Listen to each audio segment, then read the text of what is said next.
Buenas, bienvenidos al banquillo, gracias por estar con nosotros. Hoy revisamos cómo está la situación de la educación superior en nuestro país, cómo se está preparando la máxima casa de estudios para el retorno a las clases semipresenciales en ejercicios, que ya algunas carreras han comenzado con experimentos. Nos acompaña el señor rector de la Universidad Nacional Autónoma de Honduras, doctor Francisco Herrera. Siempre es un gusto conversar con usted, señor rector. Feliz noche. Muchísimas gracias, licenciado Rosendo García. Es un verdadero placer y un honor estar con usted. Programa excelente, de mucha tradición ya a nivel nacional y muy visto. Y realmente lo felicito. Lleva un formato excelente. Muchas gracias, señor rector. Cuéntenos, ¿cómo se están preparando para el retorno a clases semipresenciales? ¿Y qué áreas son las que están definiendo ya a nivel de los docentes universitarios para arrancar ya ahora mismo, en el mes de septiembre? En efecto, como usted recordará, el año anterior nosotros como Educación Superior, en el seno del Consejo de Educación Superior, tomamos la decisión de irnos al confinamiento. Y en aquel momento fuimos los primeros en tomar esa decisión. Poco tiempo después, un par de días después, el gobierno también tomó la determinación. En aquel momento de enorme incertidumbre, cuando estábamos ante el temor enorme que aún no se quita con respecto a este tema de la pandemia. Ahora ya estamos a punto de retornar. Evidentemente esto ha sido un proceso largo, complejo, en el cual la Universidad Nacional Autónoma de Honduras ha brindado un apoyo incesante al pueblo hondureño y continuará haciéndolo.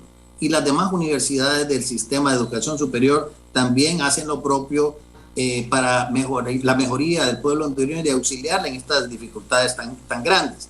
Sin embargo, ahora, precisamente en la última sesión del Consejo de Educación Superior, discutimos este tema y nombramos una comisión ya para poder tomar una determinación definitiva en relación a la forma en la cual estamos planificando el retorno gradual.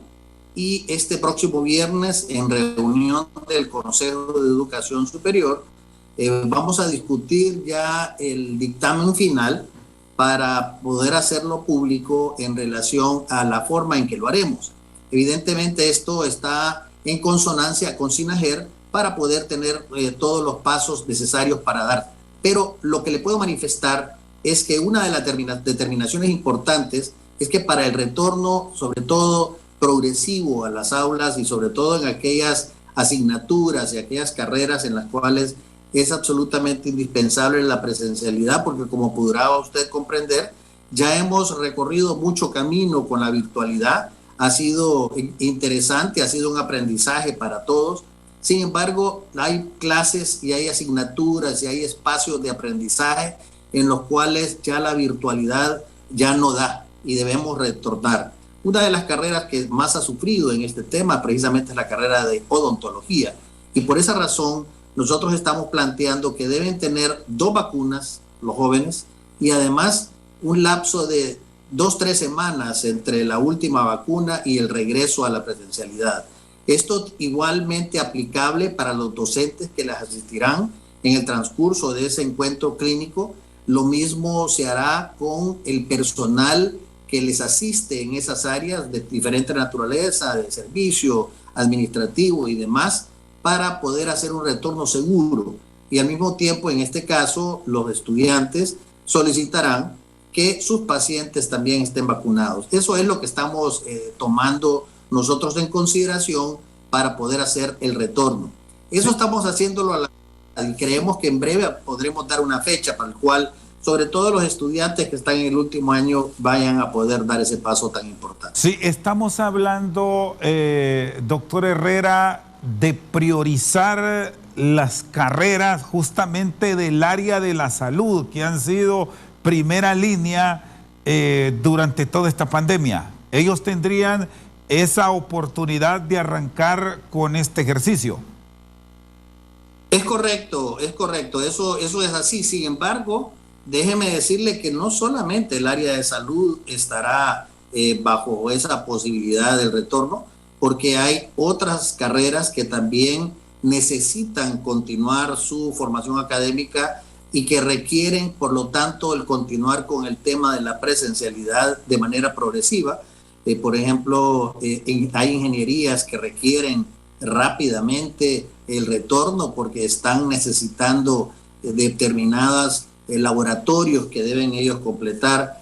La gente de química y farmacia, bueno, ya es del área de salud, también en el área de microbiología es muy importante, pero hay otras carreras que también requieren el retorno y es importante. Carreras como derecho, por ejemplo, es necesario porque tienen que tener reuniones para poder establecer ese intercambio con el ciudadano, sobre todo en aquellos lugares en donde realmente la persona acude para poder buscar asistencia. Pero esto, como le digo, lo haremos de una manera progresiva, siguiendo las medidas de bioseguridad. Porque déjeme decirle que lo más importante, y nosotros, como usted sabe, la universidad ha participado de una manera muy activa en todo este proceso de vacunación a nivel nacional y hemos colaborado tanto con la Secretaría de Salud como con el Instituto Hondureño de Seguridad Social, en donde en nuestros predios se han vacunado una enorme cantidad de hondureños y continuaremos dando este apoyo. Sin embargo, ahora estamos también solicitando a la Secretaría que haga una campaña de vacunación para menores de 18 años, porque tenemos una población universitaria que está inclusive desde los 16 años en adelante y es importante que también puedan participar ya en el proceso de vacunación y prepararse para ese retorno que todos anhelamos, que todos necesitamos y que sin duda alguna debemos dar el ejemplo nosotros como universitarios de la manera en que nos podemos conducir ya vacunados y guardando las medidas respectivas de seguridad. Doctor Herrera, ¿habrá alguna restricción en cuanto al número de matrícula, sobre todo por esa presencialidad que exigen algunas carreras, que el laboratorio es fundamental, por aquello de estar compartiendo incluso en ensayos, de tener la posibilidad de intercambio en el cara a cara, como ya me explicaba en el caso de los muchachos y muchachas de odontología? ¿Qué va a pasar con esas cátedras o asignaturas donde los números son elevados? Hemos tenido experiencias del pasado de ciertas materias donde el número pasa a los 40. ¿Habrá alguna disposición, ya lo han analizado o forma parte de ese conjunto de propuestas que tendrán que presentar el próximo viernes? Forma parte de ello. Precisamente, como usted bien lo establece, hay algunas asignaturas que tienen números elevados de estudiantes. Y déjeme decirle que en lo sucesivo, lo híbrido está aquí para quedarse. En lo sucesivo, lo hemos discutido no solamente a nivel de la Universidad Hondureña, como ahora le denominamos al conjunto de universidades que conforman el Consejo de Educación Superior, sino que lo hemos discutido también a nivel del Consejo Superior Universitario Centroamericano, el CESUCA, en donde las otras universidades de Centroamérica también están confrontados ante esta situación como la que usted hace referencia. De igual manera, en las reuniones que hemos tenido con rectores de universidades de América del Sur y de Europa, están teniendo también la misma visión y el mismo abordaje. Es obvio que estas clases y estas asignaturas en relación al tema virtual continuarán y por lo tanto habrá aquella presencialidad, se irá haciendo de manera progresiva y con la debida espacio entre los estudiantes y la fragmentación de aquellos espacios de aprendizaje donde se requiere la presencialidad y por lo tanto tendrán laboratorios o encuentros presenciales con grupos menores, mientras los demás compañeros avanzan en las partes teóricas. O sea que realmente es una reorganización de la mecánica que tenemos en la enseñanza de educación superior. La parte pedagógica ha tenido una revolución total y precisamente se están preparando muy ávidamente para poder plantear la nueva manera en la cual se harán estos intercambios. Nosotros ya nos habíamos estado preparando en la Universidad Nacional Autónoma de Honduras precisamente para poder tener estos espacios. Teníamos ya listas en su momento más de 1,000 aulas virtuales. Sin embargo, cuando comenzó esto, debimos multiplicarlo rápidamente. En un mes pasamos de 1,000 aulas a 10,000 aulas virtuales. Evidentemente, esto requiere de una readaptación que se ha logrado muy bien. Y déjeme decirle que la inmensa mayoría de los docentes, a quienes agradecemos, porque realmente gracias a ellos es que se ha logrado afianzar y poder avanzar y poder continuar con la determinación necesaria, porque en aquel momento el lema era mantener a la universidad activa, mantenerla viva, y eso fue justamente lo que se hizo.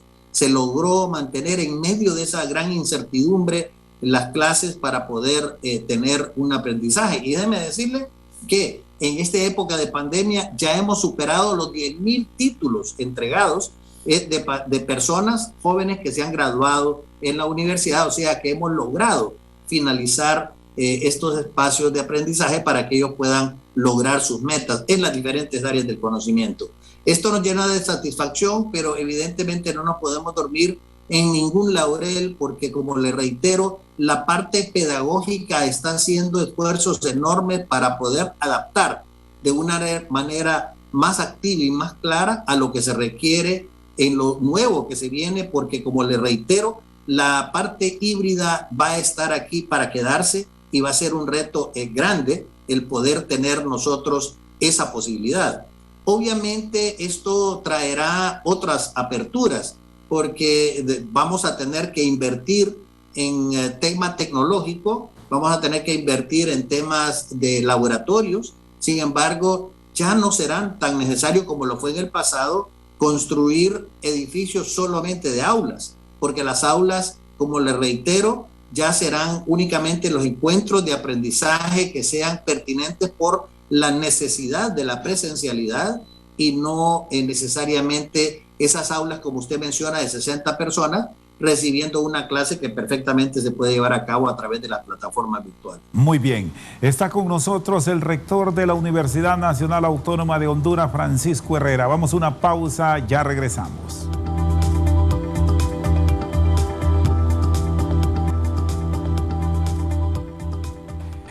Sigue con nosotros esta noche al banquillo el rector de la Universidad Nacional Autónoma de Honduras, doctor Francisco Herrera. Si el informe que le presenten estos docentes es satisfactorio al claustro, ¿arrancaríamos ya en este mes o todo se programa para enero del próximo año? No, yo creo que no. Yo estoy optimista de que sí vamos a poder iniciar con algunas áreas que están muy pendientes y muy necesario que concluyan para este mismo año. Que hay algunas personas, algunos jóvenes, como le reitero, le estoy queriendo poner el ejemplo de odontología, porque realmente han sufrido mucho, han tenido pacientes que ellos están pendientes de terminar sus trabajos, y por esa razón yo creo que sí podremos retornar para estos jóvenes en un lapso más corto. Y ya para el otro año, el siguiente periodo, tener ya una programación diferente. Déjeme decirle que ahorita en el mes de septiembre, en este mes que cursamos, que tendremos la prueba de aptitud académica, tenemos ya enrolados casi 19,000 estudiantes. Esa es una cantidad enorme de estudiantes que están queriendo ingresar a la máxima casa de estudios, y por lo tanto nosotros tendremos que estar listos, y lo estaremos, para poder recibirles con los brazos abiertos, porque es importante. Hay algo que, como usted recordará cuando era estudiante del licenciado García, y es que realmente la presencialidad, si bien es cierto, es indispensable en áreas clínicas y áreas de laboratorio, pero también hay otros encuentros en los cuales, recuerda usted en su vida estudiantil, ese intercambio tan importante que hay con los jóvenes entre ellos para poder hacer crecimiento como persona. Esa vivencia universitaria es insustituible y por esa razón estamos queriendo diseñar la posibilidad de que puedan retornar y poder tener precisamente esos espacios con las medidas y con suficiente posibilidad de no contagio, porque sabemos perfectamente que este virus está aquí, no era lo pensado el año anterior cuando se proyectaba que el otro año, decía la gente, ya cuando regresemos, y el año ya se está terminando, el segundo año, y lo que se avisora para el próximo año tampoco es muy halagüeño, por lo tanto tenemos que tener conciencia. Y doctor, sí, ¿y cómo están con esa planificación? Porque usted me habla de que la aspiración es arrancar ahora y que los muchachos y las muchachas ya tengan, hablando de los estudiantes, las 2 vacunas o los que se inocularon Johnson & Johnson, en este caso una. ¿Qué va a pasar si hay algún sector que por asuntos religiosos, que ya los conocemos, o por decisión particular del ciudadano, no se vacunen? ¿Cómo queda ese escenario? Mire, ese escenario es interesante y ese es un escenario que se ha venido planteando en diferentes sitios. Afortunadamente ya pudimos ver que en tal caso es una inmensa minoría la cantidad de gente que está con esa postura, esa posición, por diversas razones. Razones culturales, razones religiosas, etcétera. No tenemos que enumerar tantas que pueden haber. Sin embargo, nosotros, como responsables de la educación superior y como responsables de plantear un ambiente apropiado para que los jóvenes puedan acudir a continuar con su instrucción académica y lograr convertirse en esos hondureños que van a conducir el país en el futuro, nosotros les plantearemos, bueno, ustedes tienen que tener sus 2 vacunas y esperar 2-3 semanas para poder esperar que la segunda dosis haga efecto y que usted esté bien protegido. Y aquel que no quiera va a tener que hacerse una PCR, porque nos van a tener que demostrar que realmente están negativos y no son un peligro para aquellas personas que sí ya están realmente accesando.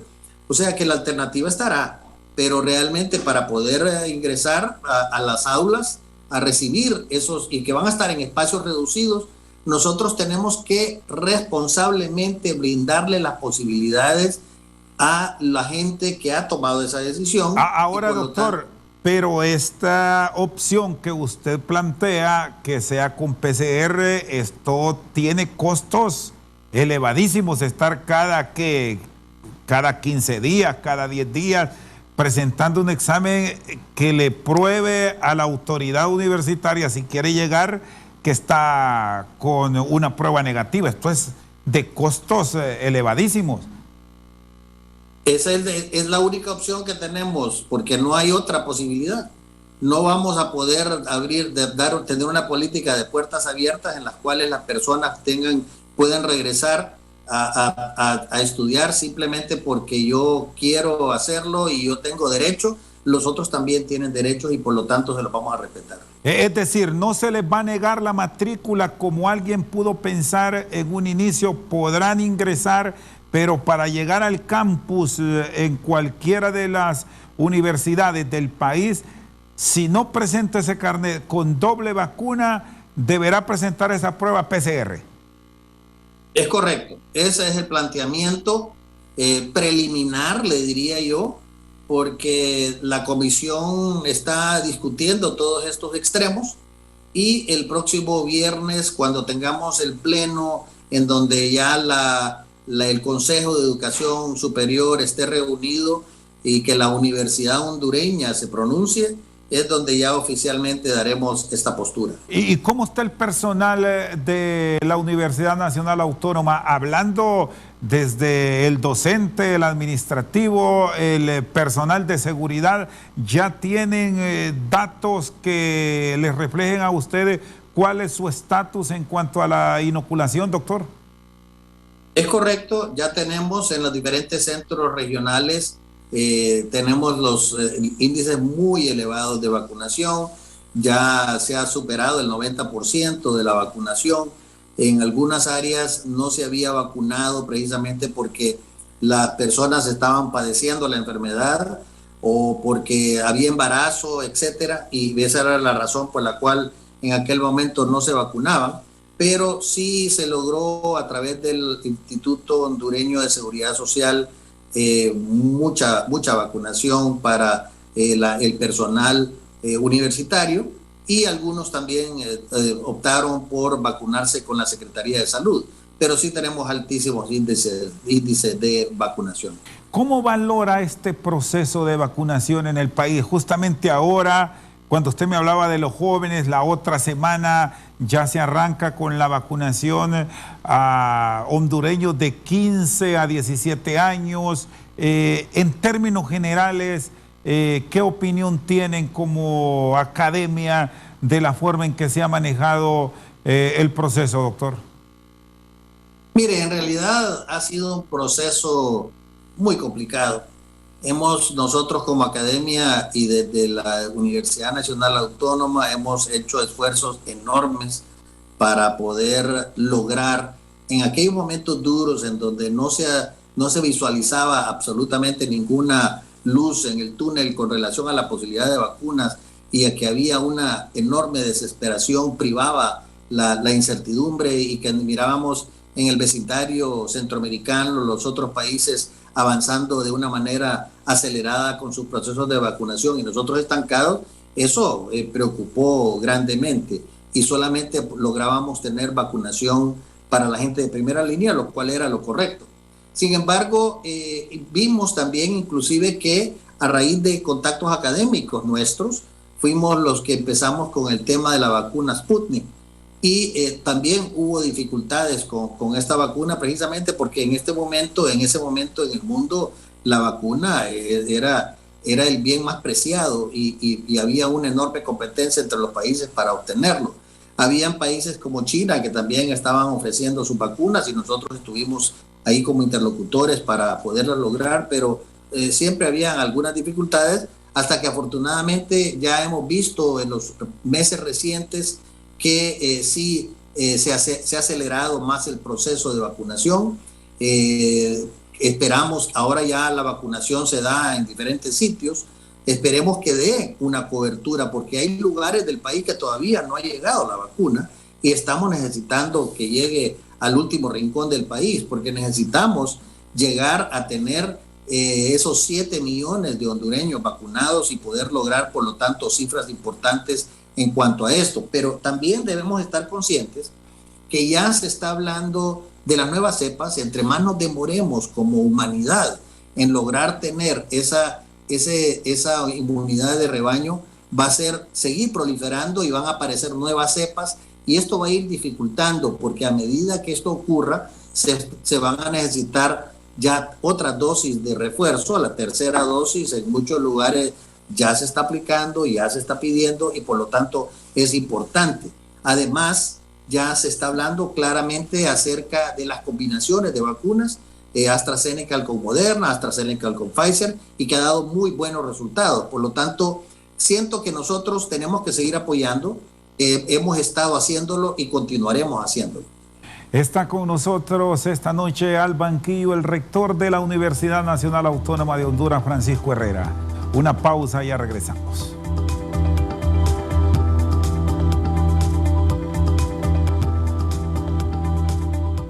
Sigue con nosotros esta noche al banquillo el rector de la Universidad Nacional Autónoma de Honduras, Francisco Herrera. Bueno, usted como facultativo, como parte de esa primera línea en esta pandemia, doctor, ¿qué recomendación trasladar al hondureño? Porque la desinformación sobre el tema de la vacuna, como una tensión en principio clave para evitar casos graves, según los estudios científicos, ¿qué pasa con aquello para nuestro país? Que cuando no la tenemos reclamamos, pero ahora que hay, no queremos acudir en busca de ese biológico. ¿Cómo manejar escenarios en este momento crítico donde estamos enfrentando, y usted bien lo señalaba, una cantidad de variantes que no sabemos cómo podemos reaccionar?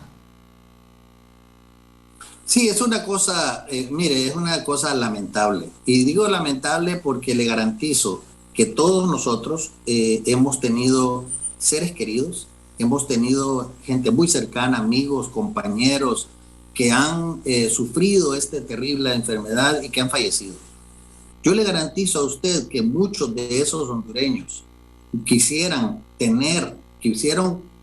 haber podido tener ya de vacunarse, porque muchos de ellos fallecieron previo a la llegada de la vacuna. Muchos de ellos no tuvieron la opción de vacunarse y eso es lamentable. Que ahora que sí hay la posibilidad de hacerlo, pase esto que usted está mencionando. Pero también viene otro tema, que todos hemos sabido de algunas personas que habiendo tenido ambas dosis, igualmente han contraído la enfermedad y han tenido decesos, hemos tenido fallecimientos con ello. Sin embargo, esto es porcentualmente hablando, es muy bajo. Esta vacuna no es como otras enfermedades en las cuales usted se recibe el inoculante y no padece la enfermedad. Polio, por ejemplo, sarampión, usted se vacuna y no padece la enfermedad. Esta es diferente. Esta enfermedad es completamente diferente porque, en primer lugar, nunca jamás en la historia de la humanidad habíamos tenido una respuesta mediante vacuna a una pandemia de una forma tan rápida. Era impensado que hubiésemos podido pensar nosotros en aquel momento, a inicios del año anterior, que a estas alturas tendríamos una vacuna que estuviese, varias vacunas y que estén inoculándose a nivel mundial. Sin embargo, muchas veces creo yo que hacemos demasiado propaganda en el sentido, yo no digo propaganda, sino que divulgación de información de aquellos casos en los cuales se fracasa por tener las dos vacunas y aún así padecerlas. Y le estoy hablando de todas las vacunas. Y justamente, doctor, por eso es que a veces generamos resistencia en algunos ciudadanos cuando tienen esta valoración, porque otros biológicos pasaron décadas para su aplicación y ahora ha sido, bueno, usted ya lo decía, en tiempo récord. Tiempo récord, entonces alguna gente pensante tiene temor. Y dice, bueno, ¿qué va a pasar? ¿Qué va a ocurrir dentro de 2, 3 años? ¿Irá a tener consecuencias? Hay gente que piensa así y con justa razón. Sin embargo, el problema que hay es que es preferible sufrir una gripe fuerte, un proceso viral muy fuerte, a una neumonía mortal, por ejemplo. O simplemente personas, porque estamos hablando de lo más común en cuanto a la neumonía. Pero déjeme decirle que hay una gran cantidad de personas que tienen terribles secuelas cardíacas, secuelas respiratorias, secuelas renales, secuelas psicológicas, y realmente sobreviven a la enfermedad, pero quedan con secuelas que realmente son enormes, son terribles, neurológicas, que son invalidantes. Entonces realmente estamos dispuestos a sufrir eso. Vea usted la gran cantidad de personas en el exterior que lideraban movimientos antimascarillas, por ejemplo en los Estados Unidos, o gente que decía con vehemencia, no me voy a vacunar, y luego padecieron la enfermedad y fallecieron. Entonces realmente tenemos que ser responsables con nosotros y con nuestras familias, porque no es lo mismo que usted vaya a padecer un proceso viral fuerte, porcentualmente hablando, porque la inmensa mayoría de las personas que se vacunan lo que tienen es una atenuación, o sea, se disminuye grandemente los efectos que puede producir el proceso viral y por lo tanto no llegan a la muerte en un porcentaje elevadísimo. No, lastimosamente no es el 100%, pero sí es al revés. Si no se vacuna y usted padece la enfermedad, es complicado. Y además hay otro fenómeno que ha estado ocurriendo, y es que al principio, usted recuerda cuando era una enfermedad que afectaba a la gente de mayor edad. Sin embargo, ahora está atacando a gente de cualquier edad y fuertemente. Estamos teniendo decesos en gente de segunda, tercera década de la vida, jóvenes de 25, 26 años que han fallecido precisamente por la enfermedad. Estábamos hablando en el CEDIVIR con la doctora Susi Handal, que es la que está encargada de las tomografías, que ya llevamos más de 11.000 tomografías practicadas en ese centro, y cada vez estamos viendo más jóvenes afectados severamente del pulmón y que posteriormente quedan con grandes secuelas pulmonares a raíz del padecimiento de la enfermedad. Entonces realmente, si somos responsables con nosotros y con nuestras familias, debemos vacunarnos para evitar los desenlaces fatales que están a la orden del día, y debemos continuar con las medidas de bioseguridad. Eso es importantísimo. No es que nos vamos a vacunar y que ya listo, ya no voy a usar mascarilla, ya voy a andar para arriba y para abajo sin ninguna precaución. Tenemos que continuar utilizando. En Estados Unidos, en este momento, usted sabe que en Estados Unidos, por razones políticas, hubo un gran encuentro entre unos sectores y otros por el tema y ahora más del 90% de las personas que están ocupando las camas hospitalarias con COVID en Estados Unidos son gente que no se quiso vacunar. Entonces realmente es un problema. No es posible que continuemos con la gente de primera línea llenando nuestros hospitales de gente que por razones inexplicables no se quieren vacunar y después están padeciendo de la enfermedad. ¿Usted comparte el criterio de algunos colegas suyos, sobre todo del norte del país, de donde usted es, doctor, que hay que pensar ya en las brigadas casa por casa, porque hay vacunas que su cadena de frío lo permite, de llegar y tocar la puerta? Es correcto, y déjame decirle algo. En nosotros acá, justamente cuando comenzamos uno de los procesos de vacunación en una ABS en San Pedro Sula, con el doctor Roberto Cosenza, el viceministro de Salud, que ha hecho una excelente labor en este sector norte del país, comenzamos a analizar ese tema y comenzamos a hacer vacunación. Yo le acompañé a hacer vacunación casa por casa, como usted lo menciona. Desafortunadamente hubo un impasse porque comenzaron a tener barrios complicados en los cuales estaban rodeando los carros y habían problemas de seguridad y se tuvo que eliminar ese proceso. Sin embargo, eso se inició, ya hay una experiencia incipiente en ello y yo creo que sería de retomarlo, sobre todo en esas áreas rurales muy cercanas a las ciudades grandes, en donde hay gente que no puede salir, hay gente que está postrada en su casa, adultos mayores que no pueden salir, que deben, por lo tanto, acudir o ser vacunados por esa vía. Y yo creo que es importante continuarlo, retomarlo y hacerlo de una manera efectiva, porque es factible. Es más complejo, pero factible lo es.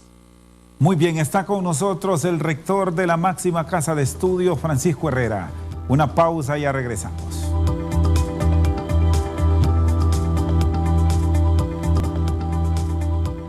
Seguimos al banquillo, está con nosotros el doctor Francisco Herrera. ¿Cómo está su relación con los empleados, con el personal en general de la universidad? Porque hubo reclamos recién la semana anterior y al inicio de esta, porque no hay flujo de caja. ¿Se solventó, doctor?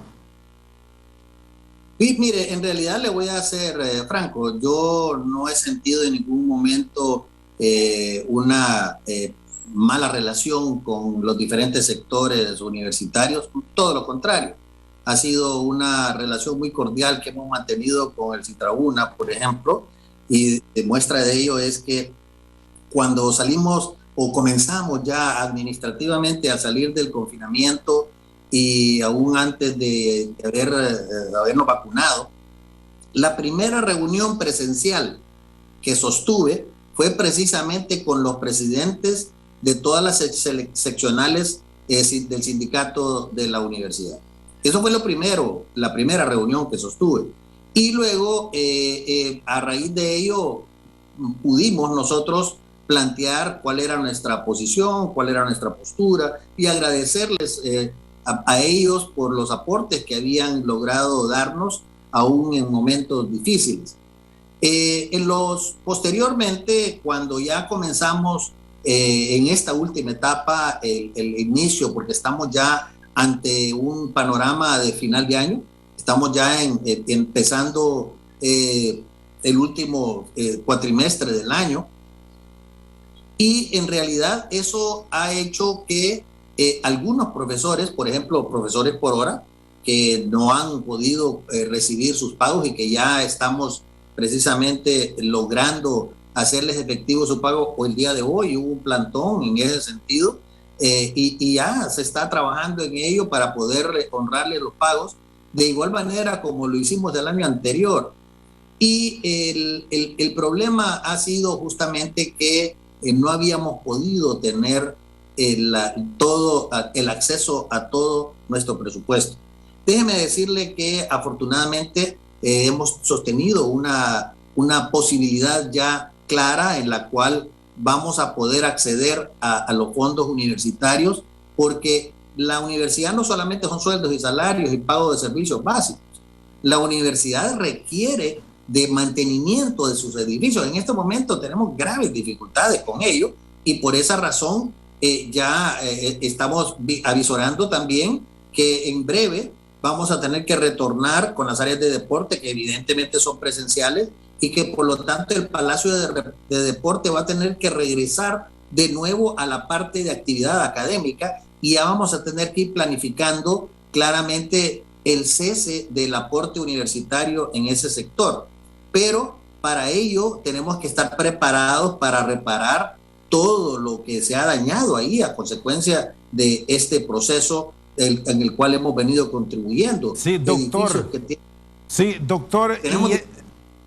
Sí, doctor, perdón. Y esa relación entre la autoridad universitaria, que usted es la rectora, y el Estado, ¿cómo ha caminado después de todos estos pequeños imprevistos que se han presentado después de que ustedes como academia en un tema caliente de país sentaron una posición en el tema de las sedes? ¿Siente que eso pudo generar disgustos, generar distanciamientos o cómo lo visualiza?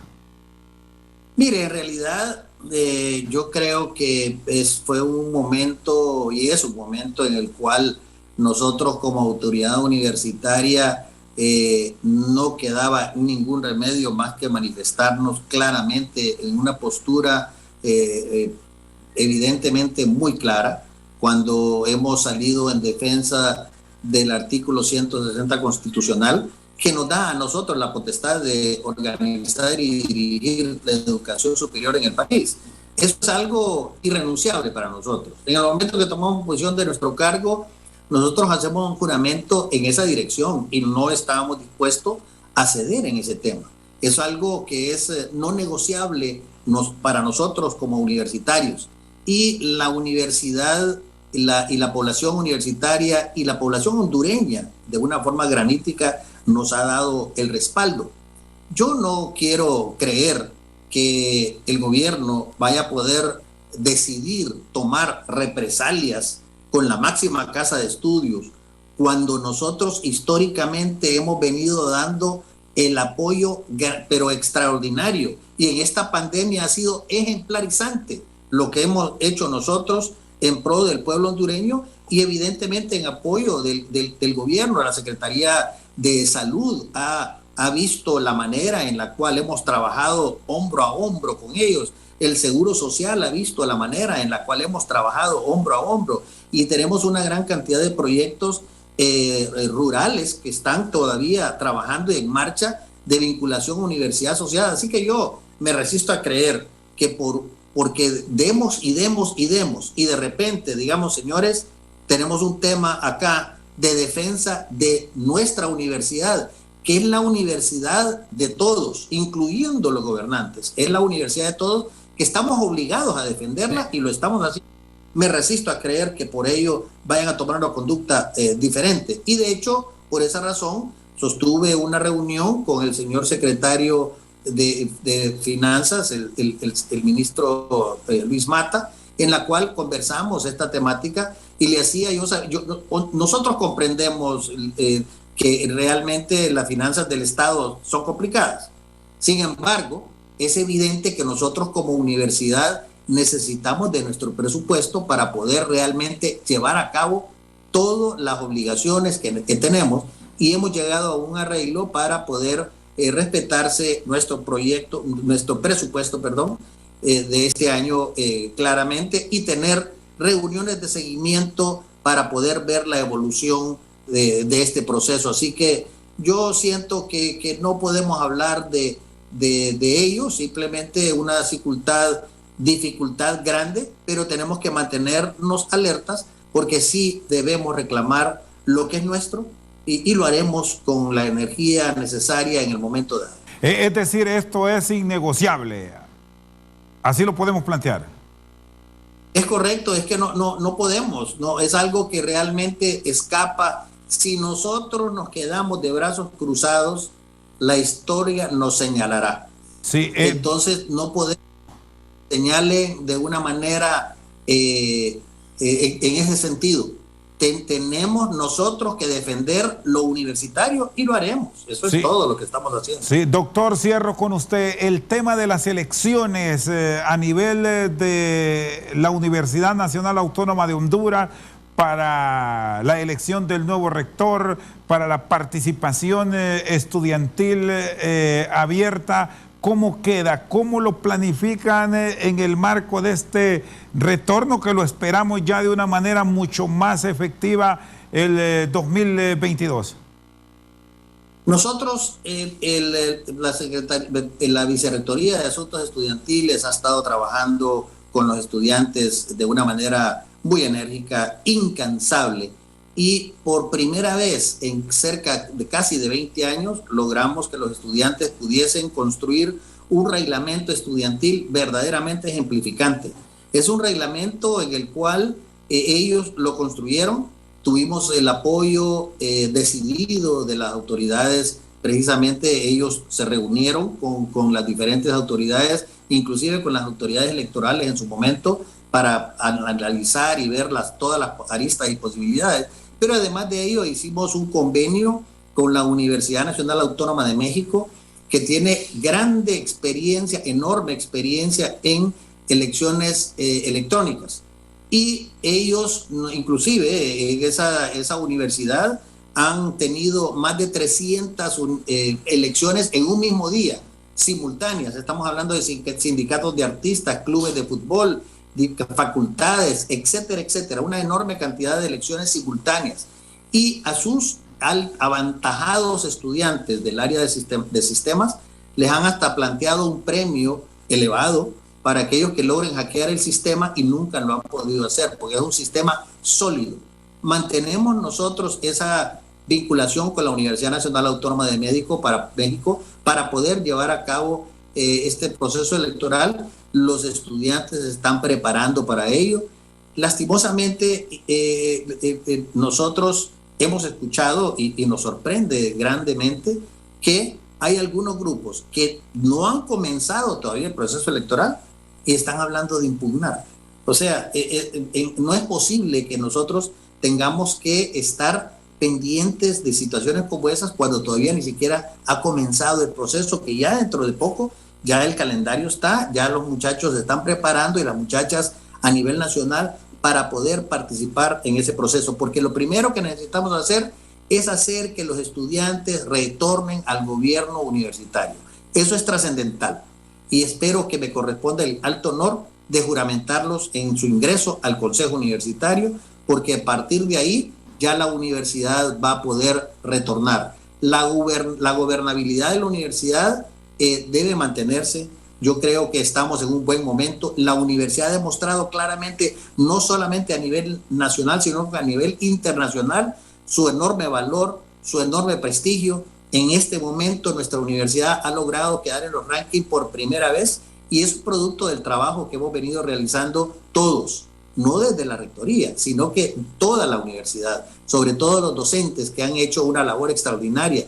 El hecho de que hayamos podido aumentar la gran cantidad de investigaciones que se están llevando a cabo es un paso grande, y que nosotros nos sentimos satisfechos. Muy bien, muchas gracias, doctor Herrera. Muy gentil que nos haya acompañado. Muchas gracias a usted, un verdadero honor. Cada vez que tengo el placer de estar con usted en este